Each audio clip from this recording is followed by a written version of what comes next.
Aquí estamos listos para adorar y bendecir el nombre de Cristo el Señor. Aleluya.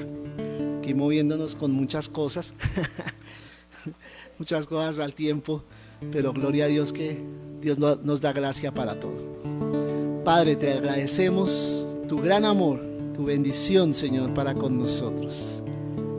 Estamos tan agradecidos por tu fidelidad y porque tú, Señor, oh Dios, constantemente tienes tus ojos fijos sobre todos nosotros, Señor. Ninguno de nosotros escapamos a tu cuidado, Señor. Todos, Señor, oh Dios, somos por ti protegidos. Tu mano se extiende suficiente para todos. Y te agradecemos, Señor, oh Dios, ese gran amor tuyo hacia nosotros, Señor. Queremos exaltarte en esta tarde y bendecirte, Señor, oh Dios, por todo lo que tú eres, significas y haces por nosotros, Señor. Gracias, gracias. Gracias por esa fidelidad. Gracias, Señor, oh Dios, por ese poder. Gracias, Señor, oh Dios, por esa paternidad. Gracias, Señor, por extender tu mano hacia nosotros. Tu palabra dice que nos hiciste sacar del lodo cenagoso, Señor, del pozo de la desesperación. Y nos diste, Señor, oh Dios, un lugar espacioso. Y te agradecemos, Señor, por librarnos, por fortalecernos, por ayudarnos, Jesús. Te agradecemos, Señor, oh Dios, en esta tarde. Levantamos tu nombre, Señor. Aleluya, tú eres digno de alabar, digno de glorificar, digno de exaltar, Señor. Tu nombre es un nombre eterno, un nombre firme, un nombre que nos refugia a todos, Señor, como dice tu palabra, Señor. Gracias, gracias por extender ese amor, Señor, hacia nosotros, Dios. Te adoramos, te glorificamos, Señor Dios. Tú eres bueno y para siempre declaramos en esta tarde, para siempre es tu misericordia, Señor. Bueno eres tú, Señor. Gracias, y para siempre es tu misericordia, Dios. Gracias, Padre. Aleluya. Oh, te adoramos. Bendito Señor, tú has sido bueno. Gracias, Señor.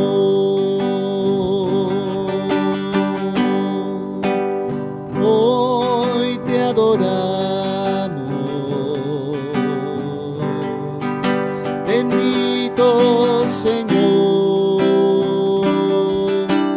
Bendito Señor. Tú eres bueno. No hay nadie como tú.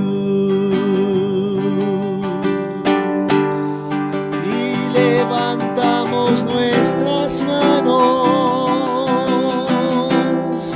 para exaltarte a ti. Levantamos nuestras manos para exaltarte a ti. Decimos esta tarde,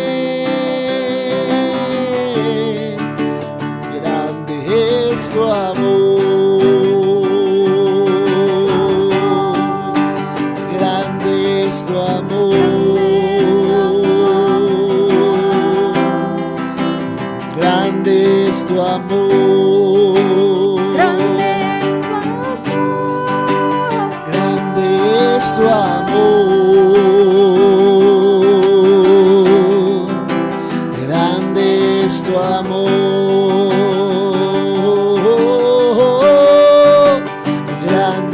Es tu amor, grande es tu amor y tu misericordia, grande es tu amor. Bendito Señor. Levanta tus manos y adora a Cristo. Dile: para siempre es tu misericordia, porque grande hasta los cielos es tu misericordia, Señor. Te alabamos entre los pueblos, entre los pueblos y las naciones, porque grande hasta los cielos es tu misericordia.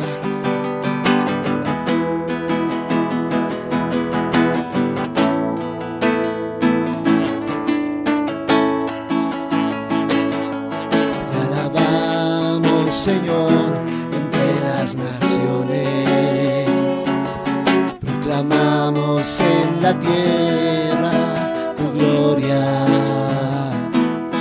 Te alabamos, Señor, entre las naciones, proclamamos en la tierra tu gloria. Porque grande hasta los cielos es tu misericordia, y por siempre permanece tu fidelidad. Porque grande hasta los cielos es tu misericordia, y por siempre permanece tu fidelidad. Excelso eres, excelso, oh Señor, sobre la tierra tu gloria está. Excelso eres, excelso, oh Señor, sobre la tierra tu gloria está. Te alabamos, Señor, te alabamos, Señor, entre las naciones. Proclamamos en la tierra tu gloria. Te alabamos, Señor, entre las naciones. Proclamamos en la tierra tu gloria. Porque grande hasta los cielos, porque grande hasta los cielos es tu misericordia, y por siempre permanece tu fidelidad. Porque grande hasta los cielos es tu misericordia, y por siempre permanece tu fidelidad. Excelso eres, excelso, oh Señor, sobre la tierra tu gloria está. Excelso eres, excelso, oh Señor, sobre la tierra tu gloria está. Porque grande hasta los cielos es tu misericordia, y por siempre permanece tu fidelidad. Porque grande hasta los cielos es tu misericordia, y por siempre permanece tu fidelidad. Excelso eres, excelso, oh Señor, sobre la tierra tu gloria está. Excelso eres, excelso, oh Señor, sobre la tierra tu gloria está. Excelso eres, excelso, oh Señor.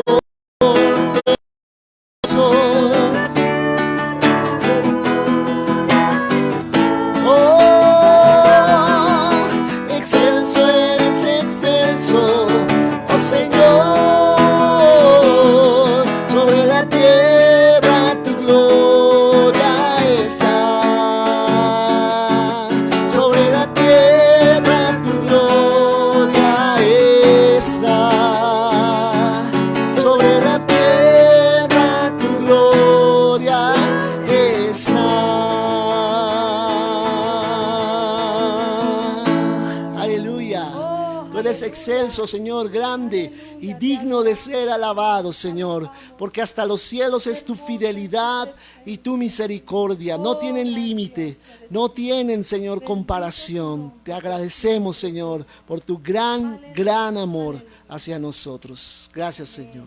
Gloria a Dios. Buenas tardes a todos. Aquí nuevamente conectadísimos para poder compartir algo de la palabra. Vamos a estar hablando sobre el temor de Dios. Amén. El temor de Dios. Así es. Vamos a estar hablando, teniendo un conversatorio aquí bien especial y vamos a compartir, pastor. Sí, amén, amén. Compartamos este tema que también, igual que yo creo que todos los temas que el Señor pone en nuestro corazón, tienen una importancia. Es bueno revisarlos, es bueno estar allí meditando acerca de todas las cosas que el Señor nos habla al corazón, porque son como cosas que está recalcando Él en nuestra mente, en nuestro corazón, insistiéndonos que las meditemos para nosotros poder asimismo caminar en esos principios y vivir de acuerdo a su voluntad. Entonces comenzamos leyendo allí un texto muy conocido que es Proverbios 1:7, Proverbios 1:7, y dice: el principio de la sabiduría es el temor de Jehová. Lo que está diciendo el texto: desprecian la sabiduría y la enseñanza. Esos son los insensatos, ¿no? Desprecian la sabiduría y la enseñanza, pero el principio de la sabiduría es el temor de Jehová, ¿no? ¿Cuánto hace falta, pastor, ese temor hoy en día, no? Sí. Sí, somos, como dice la palabra acá, necios e insensatos porque no le tememos al Señor. Así porque es. nos falta mucho temor de Dios. Así es. Entonces, comenzamos haciendo una diferencia precisamente entre lo que es ser sabio y lo que es ser insensato, ¿no? Que están relacionadas, ¿no? Uno es el polo opuesto del otro, ¿no? Porque el necio de por sí es una persona que dice no hay Dios, ¿no? No existe Dios, como los que se autodenominan ateos, que no es que no crean en nada, sino que el Dios son ellos mismos. ¿Sí? Y los necios dicen Dios no existe, no tiene nada que ver en mi vida, no lo quiero para nada en mi existencia. Mientras que el insensato es una persona que conoce de Dios, ¿no? Una persona que ha oído los principios de la palabra, ¿no? Pero ¿cuál es la diferencia con el sabio?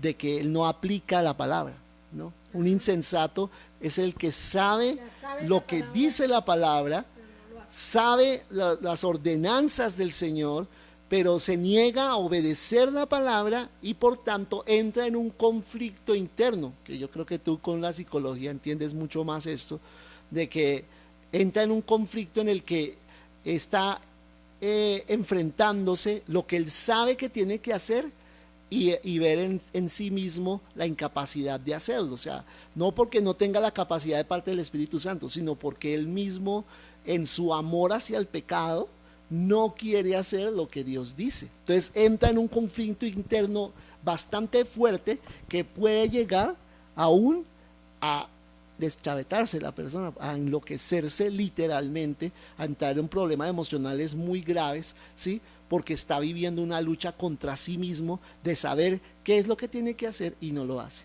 Así es, pienso que nosotros tenemos que aprender a ser acordes, que nuestro pensamiento se comunique con nuestro lenguaje y nuestro lenguaje con nuestro corazón, ¿no? Exacto. Debe haber una comunicación en esos tres sentidos: mente, lenguaje y lo que hacemos, porque no podemos tener una descoordinación, que decimos con la boca una cosa y hacemos otra cosa. La palabra dice que esos son los oidores, más no los hacedores. Esa es la palabra, oidores, que oyen la palabra. Ahí estuvo muy lindo el mensaje, pues, estuvo espectacular esa predicación, pero exacto. Bueno, de todo eso que escuchaste, al menos una partecita pues la estás viviendo.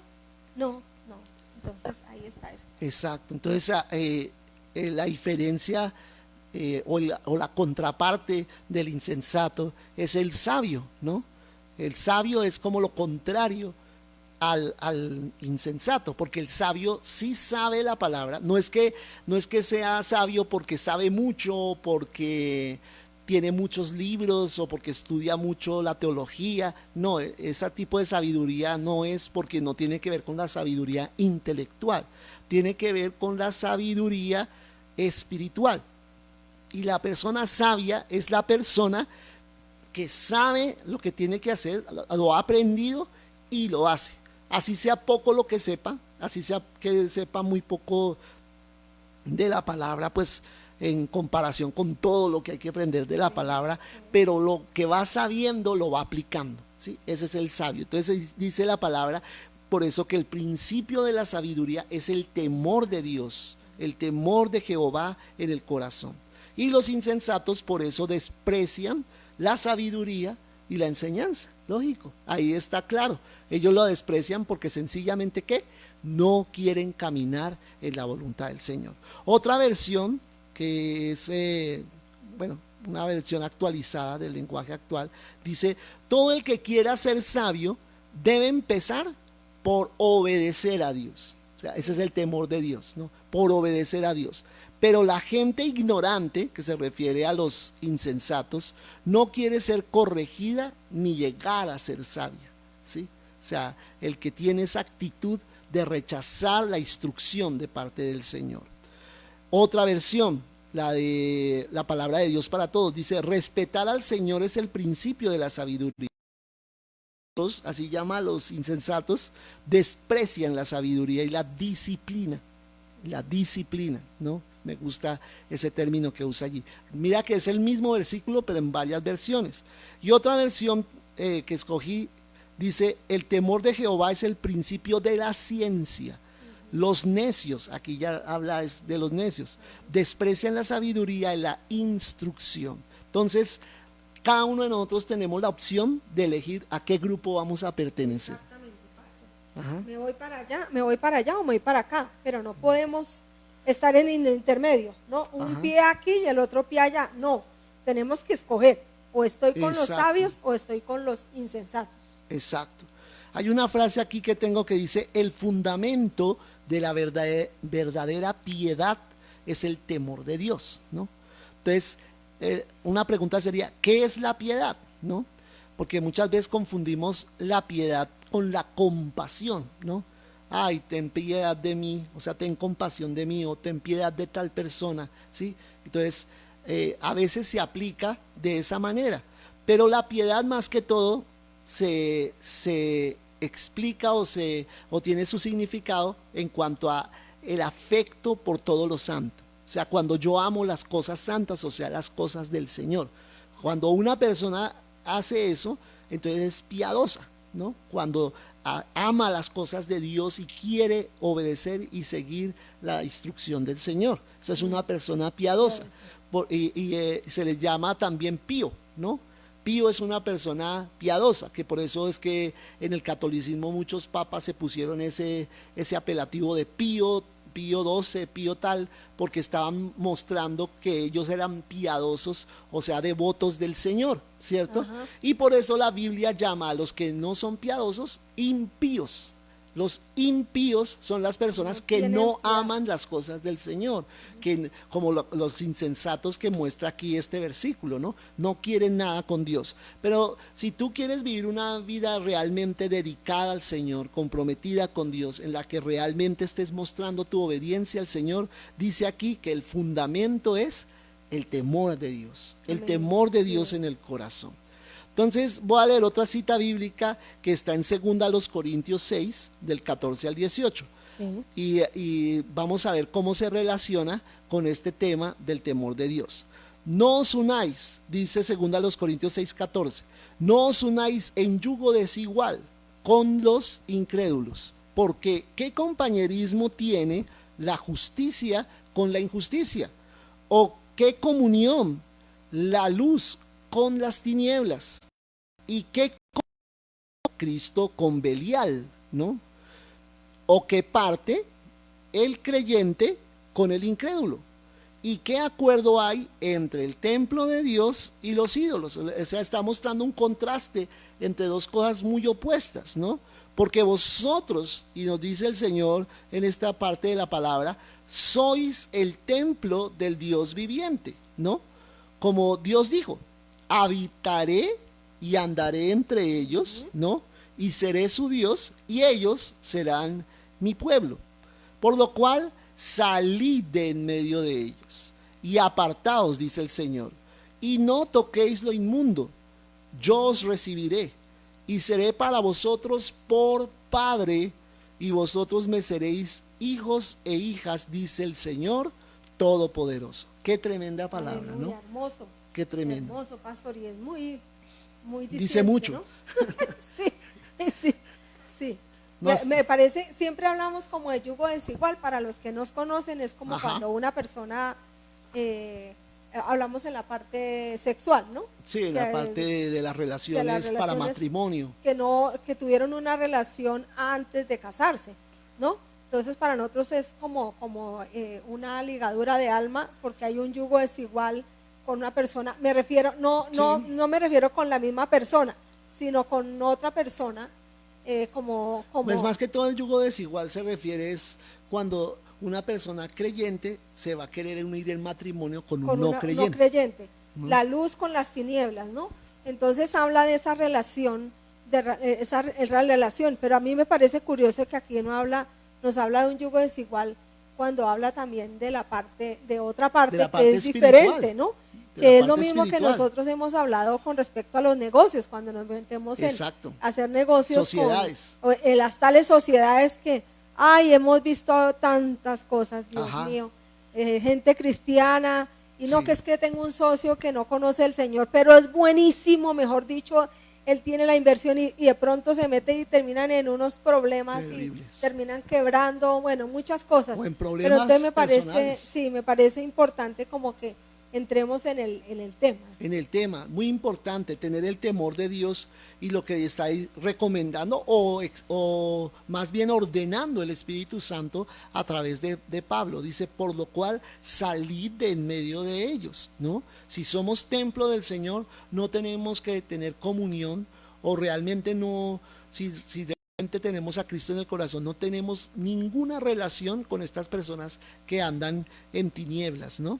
Y dice, si tú te santificas, si tú te apartas de las personas que te debes apartar y mantienes la relación con el Señor y con las personas que realmente van a contribuir para tu edificación en el Señor, entonces dice, promete la palabra, yo voy a ser entonces tu papá, ¿no? Voy a ser tu padre y tú vas a ser hijo mío. Dice otro texto, 2 Corintios 7:1, así que amados, puesto que tenemos tales promesas, limpiémonos de toda contaminación de carne y de espíritu, perfeccionando la santidad en el temor de Dios, ¿no? Perfeccionando la santidad en el temor de Dios.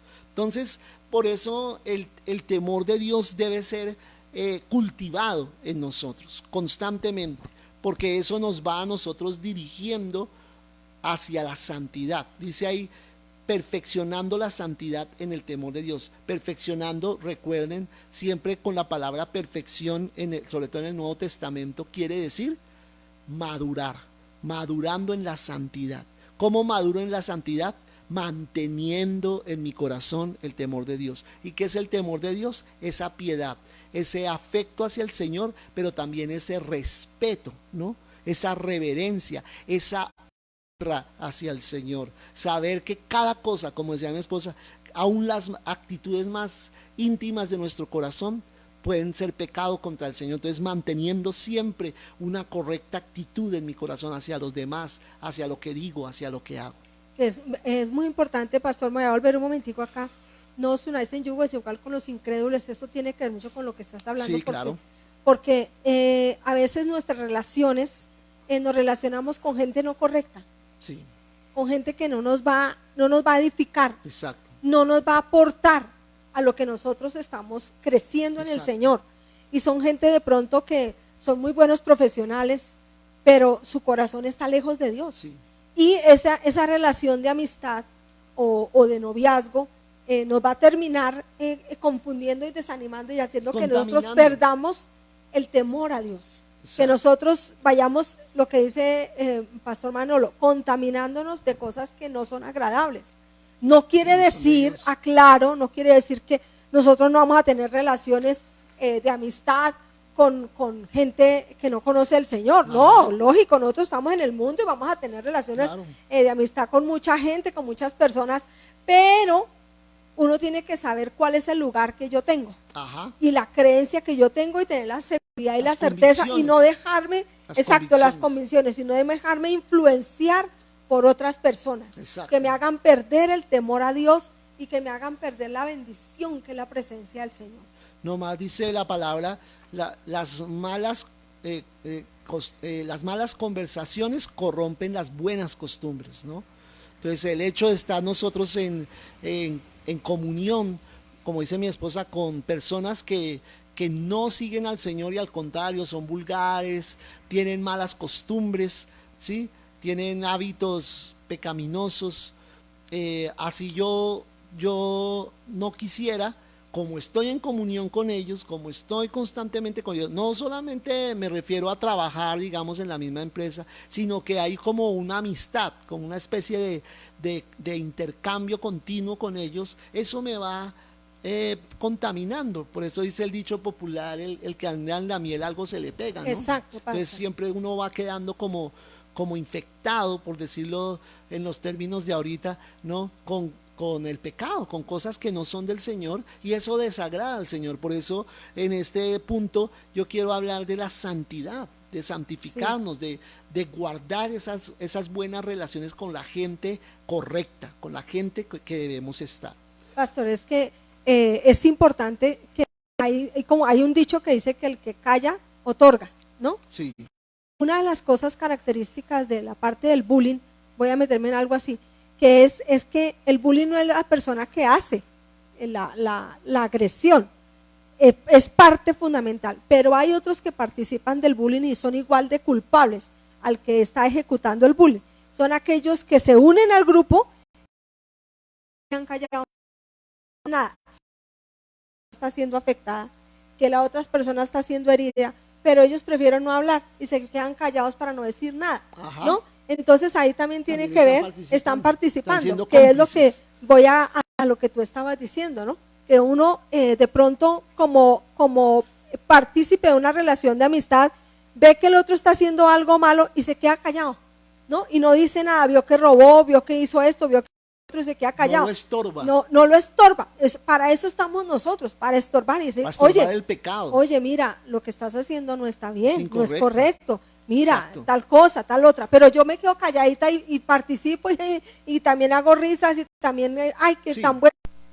Y entrando allí a Éxodo 19, dice, en el mes tercero de la salida de los hijos de Israel de la tierra de Egipto, en el mismo día llegaron al desierto de Sinaí. Habían salido de Refidim y llegaron al desierto de Sinaí y acamparon en el desierto delante del monte. Y Moisés subió, ¿no? Que es de los pasajes favoritos que tú has estado compartiendo en este tiempo. Y Moisés subió a Dios, qué linda esa frase, y dice el versículo 3, y Moisés subió a Dios, y Jehová lo llamó desde el monte, diciendo, así dirás a la casa de Jacob, y anunciarás a los hijos de Israel, vosotros visteis lo que hice a los egipcios, y cómo os tomé sobre alas de águila, y os he traído a mí. Me encanta esa frase, que es lo que quiero explicar en ese texto, ¿no? Entonces, cuando Moisés sacó al pueblo de Dios de Egipto y su destino final no era la tierra prometida en sí misma, ¿sí? O sea, la tierra prometida no era el fin, ¿no? Eso es muy importante, que es lo que quiero resaltar en este texto. Dios no quería que ellos salieran realmente hacia la tierra prometida, sino hacia Él, hacia Dios mismo. De lo contrario, la tierra prometida se les hubiera vuelto a ellos un ídolo, ¿cierto? La tierra de Israel, pues, lo que más adoramos, el fin en sí mismo, no, el fin en sí mismo no era la tierra prometida, el fin en sí mismo era y sigue siendo para nosotros Dios, ¿no? Amén, amén. Entonces por eso dice el versículo 4, os he traído a mí, ¿no? Me encanta ese versículo. Os he traído a mí. Por esa razón Dios nos liberó del mundo para tener intimidad con Él, ¿no? El fin último de tu ser salvo, el fin último de haber nacido de nuevo, no es que tengas, como decimos, carro, casa y beca, ¿cierto? Todos los beneficios del rey, sino que tengas al Rey, que vivas con Dios, que estés con el Señor. Él es el verdadero tesoro, porque como hemos dicho en otras oportunidades, todas las demás cosas se van a quedar en este mundo, ¿no? Pero para siempre vamos a estar con el Señor. Moisés nunca quiso volver a Egipto, ¿sí? A pesar de haber sido criado, ponte a pensar en eso, él fue criado en Egipto, haber tenido todos los privilegios que él tuvo como hijo adoptivo del faraón, de la hija del faraón, ¿cierto? Sí. Estar allí, prácticamente iba a ser un sucesor del faraón. Por eso le pusieron Moisés, porque el faraón se llamaba Ramsés, ¿cierto? Entonces tuvo un nombre cercano, ¿sí? Cercano para que fuera allí uno de los sucesores, ¿cierto? Y mira que a pesar de haber vivido todos esos privilegios del palacio y todo, nunca vemos en la Biblia que Moisés tuvo la tentación de devolverse y decir, uy no, ¿verdad? ¿Yo qué hago por aquí con este pueblo tan desagradecido? Yo me vuelvo a Egipto, allá tengo una cantidad de cosas para mí que me están esperando. Yo allá pido perdón por haber matado a este señor y ya me reconcilio ahí con todos y sigo mi carrera para obtener lo que necesito, ¿cierto? No, él se mantuvo en la fe hacia el Señor, ¿no? En cambio el pueblo sí quería regresar a Egipto. ¿Y qué habían sido ellos en Egipto? Esclavos, ¿no? Abusados por el pueblo de egipcio y sin embargo, ay, tan rico que vivíamos en Egipto. Qué contraste tan impresionante, qué contraste, ¿sí? ¿Por qué había ese contraste? Porque Moisés simplemente sí tuvo un encuentro con la gloria de Dios. Amén. Cuando estuvo ante la zarza, él se encontró, y cuando él se encontró con Dios, él nunca cambió la gloria de Dios por nada. En cambio el pueblo nunca quiso tener ese encuentro con la gloria de Dios. Cuando el monte estaba humeando, cuando el pueblo tuvo oportunidad de ir al monte y encontrarse cara a cara con el Señor, tuvieron miedo, pero no de Jehová. No el temor de Jehová, sino miedo de que la voz de Dios los matara. ¿Y los matara por qué? Porque eso es lo que hace la voz de Dios, matar todo lo que no es de Dios en ti. Te mata, te exige morir a tu orgullo, te exige renunciar a ti mismo por escogerlo a Él. Entonces el pueblo prefirió decirle a Moisés, ¿sabe qué, Moisésito? Vaya usted, hermano, vaya usted, escuche a Dios, que nos manda a decir, y nos trae la razón, ¿sí? Nos trae la razón de qué quiso decir el Señor. ¿Ves? Entonces es lo que nosotros debemos no caer en el mismo error, ¿sí? De mandar a otros no podemos ir al Señor, pero para eso se exige renuncia a todo lo nuestro por escogerlo a Él. Entonces eso es lo que yo quiero como terminar aquí, dejándoles esa palabra. La heredad nuestra, realmente el fin, el objetivo, la meta última a alcanzar es Dios mismo. Por eso Dios dice aquí, os he traído a mí. Y el Señor te ha rescatado del pecado, te ha rescatado de ese mundo, no para traerte solamente a disfrutar de los beneficios del reino, sino para disfrutar de Él mismo, y disfrutar de Él aquí, en esta vida y en la venidera. Disfrutar del Señor, Él es quien vale la pena. Entonces oremos para terminar. Amén. Discúlpenos esos momentos que se va un poco la señal. A esta hora hay de pronto mucho tráfico en el internet, pero vamos a tener paciencia y vamos a seguir recibiendo de lo que el Señor tiene para nosotros. Padre, te agradecemos por todo lo que tú nos brindas, nos das, nos ofreces cada vez que venimos a ti y venimos a tu palabra. Señor, exiges de nosotros santificación, exiges de nosotros mayor devoción, exiges de nosotros compromiso, y eso queremos hacer, comprometernos aún más, Señor, oh Dios. Padre, perfecciona en nosotros el temor, la reverencia, la honra hacia ti, Señor. Que te podamos amar con todo nuestro corazón y seamos piadosos no solo de apariencia, seamos piadosos en espíritu y en verdad, Señor. De hecho y en verdad, como dice la palabra. Queremos caminar contigo, queremos bendecirte a ti con nuestra obediencia y ser entonces en tus manos instrumentos de bendición para todos los demás. Te agradecemos por esta palabra y te exaltamos a ti en el nombre de Jesús. Amén y amén. Qué bueno compartir la palabra del Señor. Qué bueno estar con ustedes a las 7 de la noche. A las 7 de la noche, conéctate. Amén. Conéctate. Te invitamos. Dios los bendiga. Amén. Entonces vamos a unirnos allí, a seguir adorando a Dios y seguir compartiendo este tema del temor de Dios. Dios les